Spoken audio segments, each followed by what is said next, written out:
Hey everybody, it's Josie. Welcome back to Cedar Creek Homestead. Hope you're having a wonderful day. Well, it's rainy here on Cedar Creek. It's been raining for the last few hours on and off. More rains are coming. You probably hear it start a few rumbles of thunder in the background. But I love to sit on the porch when it's raining, not when it's storming. If it goes to lightning and carrying on, I'll go in the house. But they're not really expecting any kind of severe thunderstorms. Just a lot of rain. Some areas they're expecting to get a couple of inches over the next few days, and in some areas they're saying that we need to, be wise because we could get up to 6 inches of rain that would flash flood in some areas. Here on Cedar Creek, I've shared this with you before. When it flash floods, Cedar Creek does get out of its banks up into the pasture some, but there's no danger of getting the houses flooded or anything like that. It just comes up into the pasture, and within a couple of hours it's usually back down, depending on how much rain we've gotten. Now there's two ways out from my place, and in one direction that you go there's two low water areas, and when the Cedar Creek is overflowing you cannot go that direction. And in this direction there's some low-lying areas, and there's a whistle or whatever you want to call it where the water runs underneath the road, and sometimes that gets all messed up and the road gets really ruddy and washed out as well. So there have been times that we've had to be really cautious with driving down our road when we've gotten a lot of rain, but as of right now, no severe warnings or anything like that, just some rains. It's really not surprising.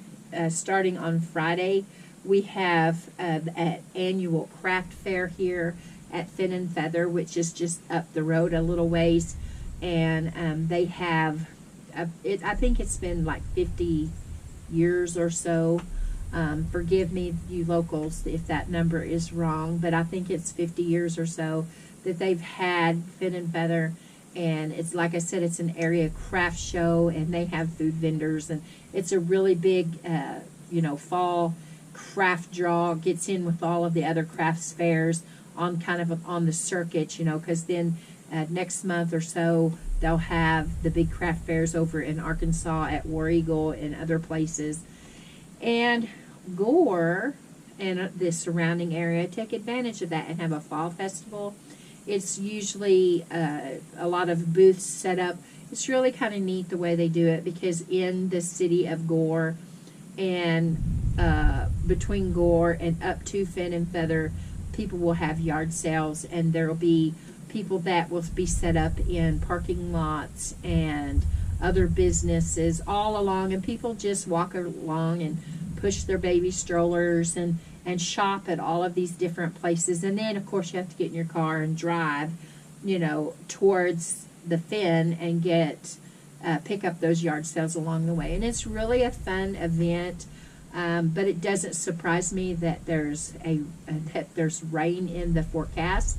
It just seems like that kind of goes along with it. There's been for sure one year where it was just a sloppy mess, probably a year or so before Howie passed away, and it was so muddy and so nasty that some of the areas at Gore was just, they had wood boards laid down for you to walk on, because the ground is not, you're walking on grasses and lots, and so it's inconsistent, and there was muddy areas, and so that year wasn't very pleasant. But for the most part it's fun, and we look for those bargains, and that is something that we'll be doing on Friday. Cheyenne and I we'll have that baby stroller out that we got at the Growing Kids sale, and have Howie and Rowdy strapped in.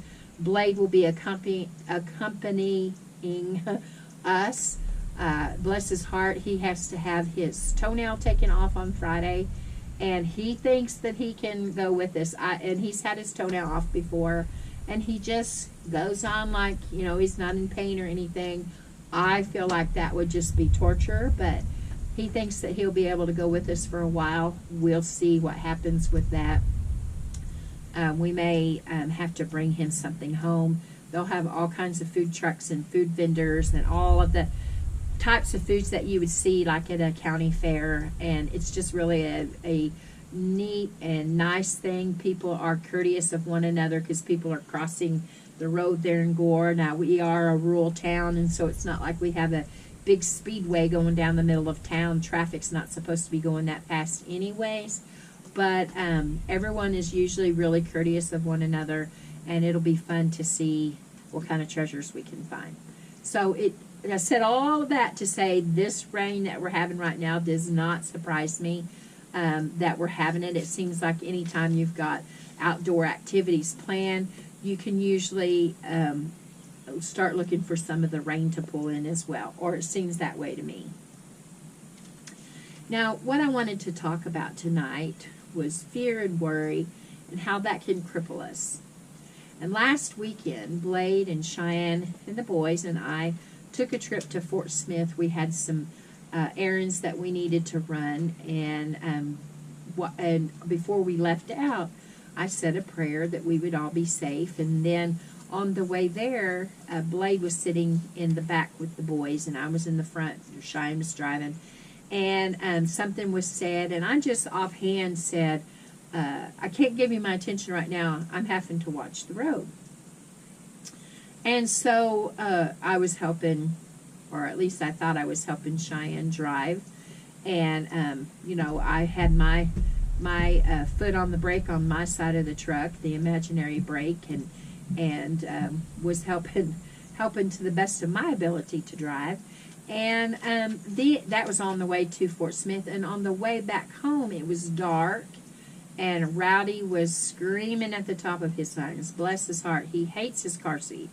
And he cried from Fort Smith all the way home. And it was dark, and I had my eyes on the road for sure. And I said, something was said, and I said that comment again about, you know, helping Cheyenne by keeping my eyes on the road. And I used to infuriate Howie because I'd go, or that car's turning, and I was a side seat driver. And they don't always appreciate that. And so Blade said to me, Mom, didn't you pray before we left? And I said, yeah, I prayed. He said, then if you prayed, why are you worrying? Why are you carrying on like that? And so I got to thinking about that, and I thought, you know, the kid's right. I had prayed, and I needed to quit worrying and let Cheyenne drive without me driving her nuts in the process. And so I was quiet the rest of the way home, and she did well. She was dealing with a baby crying all the way, and she was dealing with Blade getting frustrated. He was ready to get home, and Howie, he was holding his own. He was doing fine, but Rowdy, there was no stopping Rowdy. I tried to sing. I tried to reach back and hold his little hand, and Blade got the flashlight out on his cell phone, and just, you know, he was just not going to be consoled. We thought perhaps he'd go to sleep, but he didn't. He cried all the way home. And as soon as the little buddy got out of the car seat and into the house, he was just fine. Now, we have been dealing with another type of fear here at our house, and it has been involving Howie. He does really good during the day. Now, he doesn't like to take naps. He's getting in this phase where he's not going to sleep. I'm not going no matter what. He usually goes in for his nap, but he doesn't go to sleep. Rowdy goes right to sleep. But at night, it has become an issue with Howie going to bed. And we changed him from a baby bed to his toddler bed. And at first, he was doing really good. But the last 3 or 4 weeks, I've noticed that every night he gets out of his bed, he gets his cover, and he goes and he lays in front of his bedroom door. And he doesn't lay in his bed. And they'll go in and they put him back in his bed. And it's just back and forth, back and forth. And it was getting progressively worse, to the point where he cries out and he screams. He bangs on the bedroom door. And then the last few days, it has been almost a terror, like screaming out for his daddy. Different, you know, you can tell when your children or your grandchildren are crying, and it's just a cry because they're uncomfortable or they're mad about something. And when it turns to they're scared or they're hurt or they're sick, there's a difference in their cries, and his cry has changed, and you can see it on his face. He's trembling when you pick him up, and we just were not sure what we were going to do. We've prayed for him. We've had him prayed for at church. We believe in prayer, and we trust that the Lord is helping him. So yesterday, Cheyenne and I decided that perhaps we needed to go into his bedroom, their nursery. Howie and Rowdy sleep in the same room, and spend the day. We reorganized and hung new pictures on the walls. And Cheyenne is really good about changing. She changed out the summer clothes to the fall and winter clothes, and changed sizes and did all of that kind of stuff. Put away some of the new clothes that the boys got at the Growing Kids sale. And while we were in there, Howie did just fine. But there was one thing in Howie's room. They have a little TV that they watch children's programs on. And it sits on top of the chest of drawers. And right next to the chest of drawers, there was one item that Howie did fine the whole time we were in the nursery, which were several hours working and reorganizing and doing things in there, cleaning the carpets, doing all the stuff that you normally do when you do a deep clean in a room. And then his mood changed dramatically. You could see it come over his face, his demeanor. He came right to me and just wanted me to just, envelope him and protect him. And what had happened to be was back last year, not this year, but a year ago, on Valentine's Day, Blade bought Cheyenne a gigantic, one of those life-size teddy bears. And this teddy bear sat on the floor in the boys' room in front of the chest of drawers. And we didn't think anything of it. But one of Howie's little shows that he likes to watch is Open Season, which has the little deer and the little bear that are friends, and they have hunters that chase them. And he does fine during the day watching show. We didn't think anything of it. But what we have come to realize is at night when he was in his room, and they have a little humidifier that sits on their dresser that lights up, that Cheyenne had been running for when Howie and Rowdy were sick. That lights up, and plus they have their television that when they first go to bed, they watch TV for a little while, and it's got a set timer on it, and the TV goes off. All during that time, with the main bedroom light off, Howie has been in the bed, and that bear has been sitting there. And that bear has terrified him.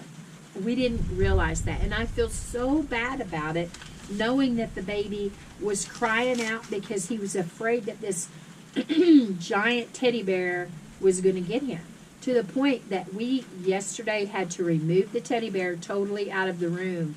Once he noticed it there, once his attention was directed on the bear, and we saw that that's where the fear was in that bear, Cheyenne had to remove it totally out of the bedroom, and she's put it away in another area.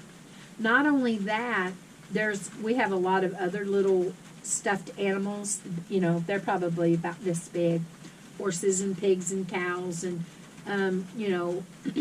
goats and different, little farm animals, stuffed animals that have the little heating pad type things in the inside of them that you can take out and heat in the microwave and put back in them.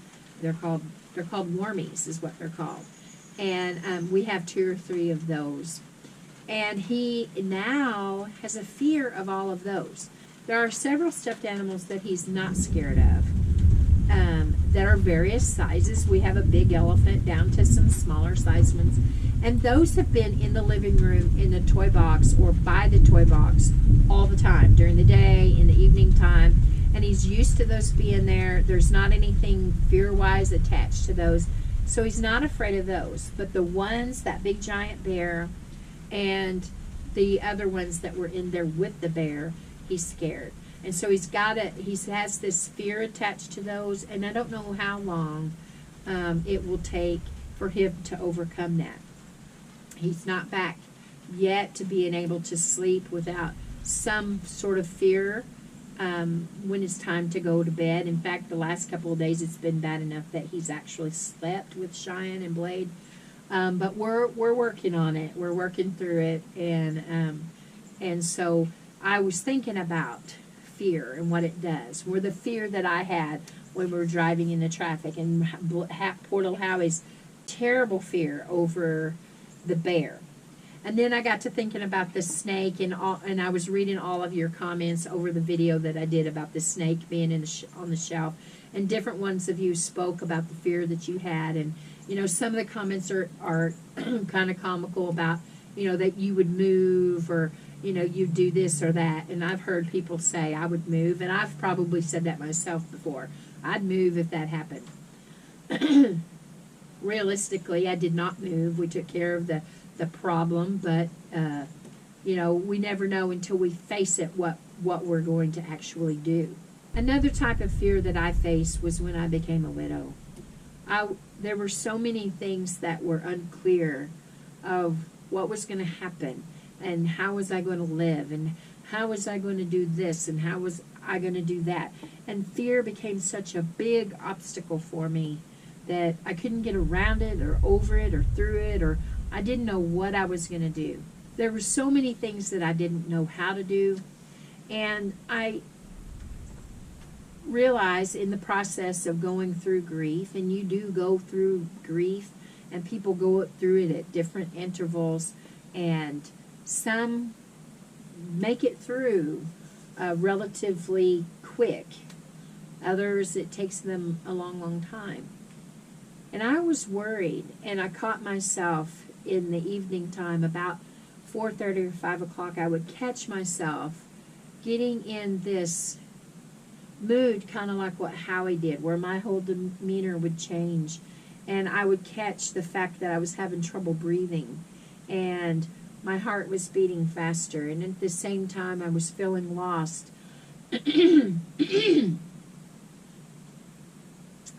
I really don't know if it was that I was having anxiety or what it was. I realized that it was a time that was always a special and precious time to my family. Howie and Blade and I, and then Cheyenne when she came into the family. That was the time of evening that Howie and Blade would be getting home from work, and that we would be sitting down for our supper, and that time together before we went into doing the night chores and the nightly routines that we all had. That was a special time, and now I was like, what do I do? And it was causing me a lot of anxiety and a lot of fear and a lot of worry. And I thought, what am I going to do? Because the kids had all the intentions of having their own home, and I just didn't know. I was just beside myself, and this fear was just overtaking me. And I realized it was a place that I didn't want to be. But I kept pressing through, and with the wisdom of a lot of you ladies on that are subscribers to my channel, you kept encouraging me, and you kept sharing with me how you dealt with things, and Miss Sheridan and other ones, Midian and different ones, have really just become part of my heart, and how you encouraged me through the whole thing. And I found myself coming through that fear and through that worry. I had discovered that I have gotten to a place that I'm not fearless, but out of necessity and needfulness, I have been able to do things. I've been able to press through. Not my own strength, but through the Lord. He's helped me to do the things that have to be done. And also, I'm very thankful that my children are here. Blade, and of course Cheyenne married to Blade, and so now she's one of my children, and so I say my children in plural, and my grandchildren are here, and they have been such a blessing. I'm not going to say we haven't butted heads a time or two. That's the way families are. I'm going to be truthful, not going to lie about that. We have butted heads, and there's been tears before, but we've worked through it because we're family, and that's what families do. So I realized that in times like the snake being in the bathroom. Yes, I was scared to death. Yes, I was afraid. But I knew what we had to do. And I knew that we had to keep our eyes on that, at least on the area. The snake disappeared into the shelf. But I needed to make sure that it did not get out of that room until Blade got home. And in years past, I would have been out of there for sure. But I've realized that in the heat of the moment, when something has to be done, that we can do it. We can take the bull by the horns, so to speak, and do what needs to be done. That we have strength through the Lord when we need that strength. And I am thankful for that. The Lord has allowed me to have courage, even though I fear, to have courage to do things, to try those things that I know needs to be done, and that there's not someone to do them at that time. And the Lord has given me a calmness, that in the heat of the moment, I can remain calm, that I can remind myself that the Lord is in control, and that I must pull myself up by the bootstraps, calm myself down, and do the task at hand. It's important in the lifestyle that we live here on the farm. There's always something that needs to be done or looked after. You have a sick animal, or you have a stretch of fence that's down, or something needs to be moved from point A to point B. And Blade's not always here. Cheyenne's not always available. And sometimes I have to do something that makes me uncomfortable. You know, I lived my life as a married woman with a very strong man. One that, in strength, bodily strength, yes, but I mean strength of character. And he was very confident and sure of himself. And because of that, I leaned on him a lot. And now I have to lean a little bit more on what I need to do. And it's been a learning process for me. You know, you've heard the saying, calm, cool, and collected. Or maybe you've heard, never let them see you sweat. There's times when we have to just brace ourselves and do the job. You know, when someone is sick, or there's a storm brewing, or something's going on in our life, and somebody else needs us to lean on, needs us to be the strong one, then it's time for us to take that on. That came to my attention again today when this little storm is brewing, and it's not been bad like I've told you guys earlier, but the thunder was rolling some, and it was scaring the boys a little bit. They weren't really sure about it, but I just, kept my composure, and something like this where I know there's not any bad storms coming, it's easy to do. And so I was thinking about that. I thought, when the storms blow through and I'm scared, I need to make sure that I'm keeping as calm as I possibly can, so that I'm not putting fear off onto someone else, like my little grandboys that are so precious, that don't understand. I don't want them to have fear in their lives. Blade, when he was a little boy, he and his dad were out, and I believe they had went to get some chickens or some guineas, and this is when we lived in Arkansas, and I was homesick, and my little niece was there with me, and I was on medication and had fallen asleep, and she woke me up, and the storm was coming in, and she was scared. And about that time, the telephone rang. We didn't have cell phone then. And it was, we didn't have a cell phone at the house. Howie had a cell phone in his truck, and he and Blade were out. And so they called, and I just happened to turn on the news, and they were giving a tornado warning for the area that we lived in. And Blade and Howie was probably about 10 miles from the house at that time. And they were driving home in that little S10 pickup that Howie had. And the hail started hitting the truck. And Howie, all he could do was pull Blade over. He was probably about 5 or 6. He pulled Blade over on his lap, and the hail was hitting. And, of course, Blade was crying, "Daddy, what is that? Daddy, what is that?" And he said, Blade, it's hell. And blesses the Lord, he said, he misunderstood. He said, I don't want to go to hell. And Howie tried to explain to him, that's not the hell that he was talking about. I took my little niece and we went to the basement to the storm shelter. And Howie and Blade, all they could do was the storm just blew through with them in the truck.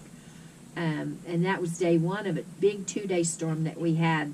The first was on Saturday, the next was on Sunday night. When we got home from church, we had to go back to the storm shelter. And we had so much hail, and it was jagged. The hailstones had little jagged shards all over it, like ice that had melted and then refroze. I don't know that that's what really happened, but that's what it looked like. And it just tore my car up, and it beat up the siding on our house, big holes in the siding, broke several of our windows, and just shredded the window blinds that we had on the inside of the house. It was really scary. And because of that, Blade being out in that storm when he was little, from then on for years and years, he was scared to death of storms. He could be at school and a storm come up and he was scared. He could be out on the baseball field or the football field and he was scared if there was a storm coming by. And then all of a sudden, he wasn't scared anymore. But it took several years for him to overcome that fear and that worry. And if he ever heard a weather alert, them saying like we were under tornado watch or storm watch, he would worry. And of course, then the fear would come on him when he would see lightning or he would hear thunder. And so I don't want that same thing for Howie and Rowdy. And that's why I hate it so bad that Howie has got down this fear of this bear. Now he'll read storybooks or he'll have storybooks read to him and he'll point out bear and he'll say bear and he likes to see the bears on the movies and things like that. But that fear of that big old giant bear in his bedroom, it just breaks this Meemaw's heart to think that he was hitting on the bedroom door because he was afraid that this bear was going to get him. It just breaks my heart so bad. But and he's a little child, but we as adults have some of those very fears and worries in our lives, and we need to break that cycle. We need to get those things under control. We cannot control tomorrow, but we can take steps today to ensure that tomorrow doesn't look so bad for us. We can prepare today. We hear all kinds of news that can be scary to us, and there's people all over doing this. And it causes fear for us. And in fact, they call sometimes people like me that are telling you to, have stock and have that. And it's just carrying on with the traditions that our grannies and our grandpas and our mamas and daddies did of having food pantry and having root cellars and growing gardens and doing those things. It's just wise practice to have those things. And if we do those things today, then tomorrow's not so scary. I have a quote here from Corrie ten Boom that I read the other day, and that's what got me to thinking on some of these things. And then the events with Howie and the snake and all of it together just kind of spoke to my heart, and I wanted to share it with you. And so I'm going to give you the lines of this quote from Corrie ten Boom, and it's a little bit long, so I've written them down. So just forgive me for having to look at my paper because I want to get it right.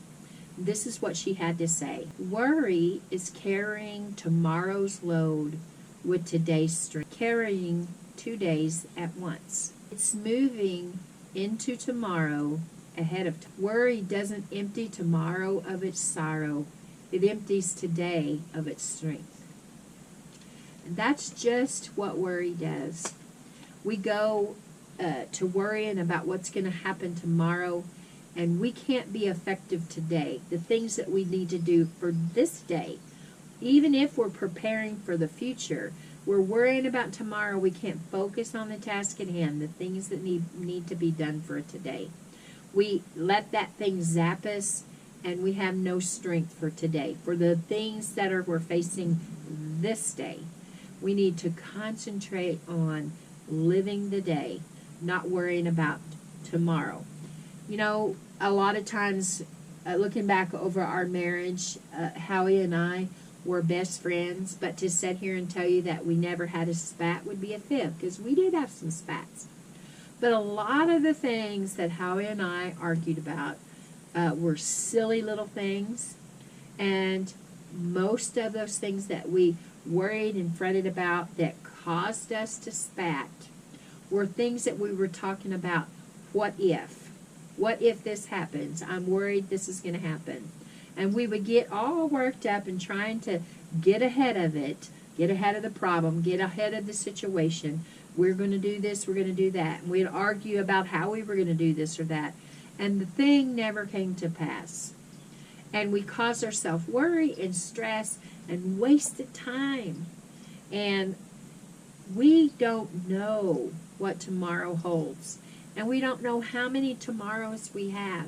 And if we're always worried and always concerned and always in fear over the situation that has not presented itself yet, we just think it's going to present itself, then we've robbed ourselves of all of that time and all of that energy that we needed for this day.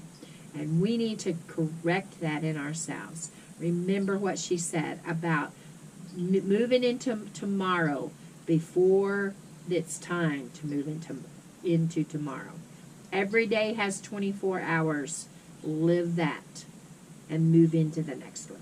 Isaiah 26:3 says, "Thou will keep him in perfect peace, whose mind is stayed on thee, because he trusteth in thee."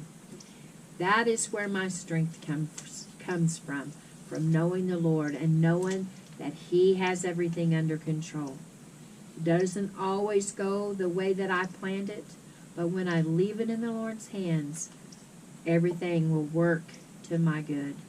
We don't see that with our human eyes a lot of times.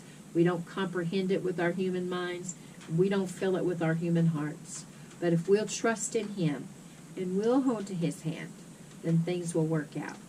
I hope that I said something that will encourage your hearts today to put the worry and the fear aside, to remember that when we let go and let God, and we do the best that we possibly can right here, right now, where we're living, to do the best that we know how, to prepare the best way we can, not in fear. See, if you wait and you don't do things that you feel like you should be taking care of, and you wait until later, then there is worry, and there is fear, and there is confusion, and all of those things that you don't want to rest on your life on a daily basis. You lose your peace, and you lose those things that are so precious to us, that God so freely gives us. And if we can just learn to prepare the way we know to do, look well. The Bible tells us to look well to the ways of our household. Do the things that we know needs to be done. Be wise stewards. Be good stewards of our money, of our time, of our resources. Stay in our lane. Trust in the Lord. And be the best that we possibly can be. Everything will work out. Well, the rains are starting back in, and it's getting close. I've got the chores done, and it's getting close to dinner time, and so I'm going to say good evening for now. Till next time, guys, this is Josie. I love you guys. I really do. Keep looking well to the ways of your household, and until next time, we're gone.